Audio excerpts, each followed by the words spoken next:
Viens voir les astuces de Marie Astuce. Viens secouer les puces avec Marie Astuce. Mais bonjour toi!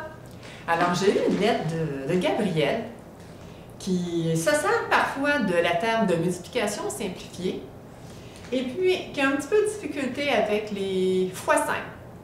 Alors écoute-moi bien Gabrielle, je vais t'expliquer un petit peu comment on peut arriver à les apprendre. Alors, si on regarde bien ta table de multiplication simplifiée, tu en as 1, 2, 3, 4, 5, 6, 7. 7 seulement. Alors, on va les regarder comme il faut. Alors, si je regarde, les plus gros, c'est ceux qu'on va apprendre. Alors, tu as 2 fois 5, 10. 3 fois 5, 15. 6 fois 5, 30. 7 fois 5, 35, 8 fois 5, 40, 9 fois 5, 45. Qu'est-ce que tu observes dans les résultats avec les fois 5? Mais moi, je les ai placés, alors ça donne des indices. Alors, le résultat, c'est soit que ça se termine par 0 ou par 5.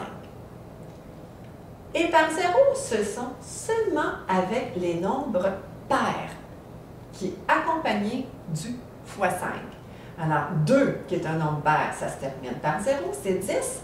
4 fois 5 aussi, c'est 20. 6 fois 5, 30. Et 8 fois 5, 40.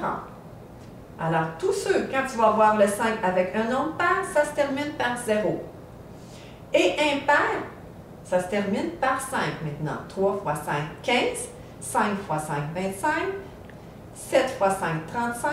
9 fois 5, 45.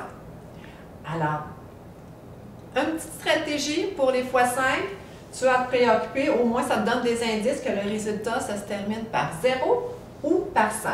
Ceux qui sont écrits entre les parenthèses ne font pas partie de la table de multiplication simplifiée, mais tu peux aussi les apprendre si tu veux. Alors, une petite revision. C'est ça que tu vas apprendre dans ta table de multiplication simplifiée comme on a vu tantôt. C'est ceux-là, ça c'est ceux que tu vois en tout dans ton agenda.